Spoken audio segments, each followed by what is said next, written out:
Nikimbie, nenda nikasalimu mzee kwa anaoa.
Leti mdogo wangu, nimekuja hapa kwako kukuomba samahani, maana nimekaa nikawaza nikaona kwamba nilikuwa nakukosea sana mdogo wangu.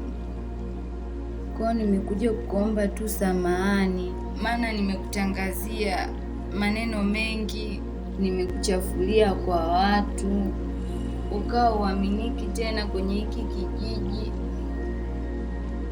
na nikakusababishia mpaka mama yako kukupiga, kuona kuwa unamdhalilisha.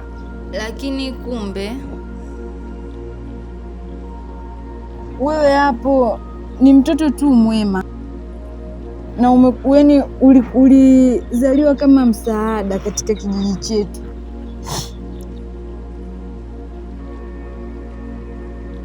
Kwa hiyo nisamehe sana mdogo wangu.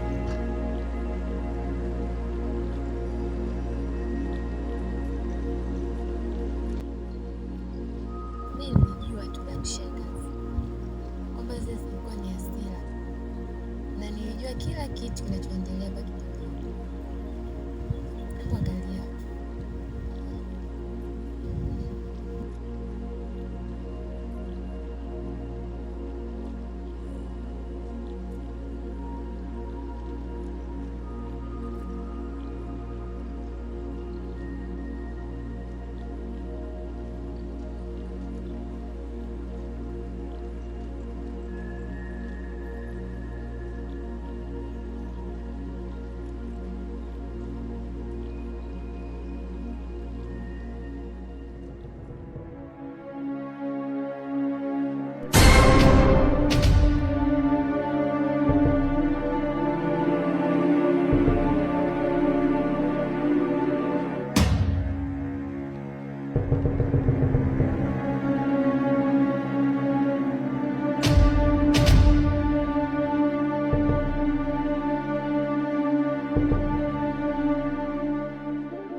Asante sana. Karibu kae. Asante. Karibu tukae.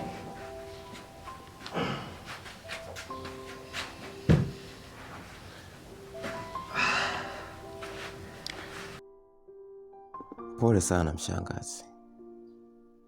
Pole sana. Hii imenigusa sana. Na nikaona si vema kama kiongozi nisifike kwako. umempoteza kaka yako, ulimpoteza na mama yako. Hii inauma sana, na hili jambo mimi nilichukulia kawaida kweli lisikukute, lakini lilipokuta wewe likawa limenigusa. Yani kaona kama hili jambo ni la kwangu, nikasema si vyema nikae, lazima nifike kwa mshangazi.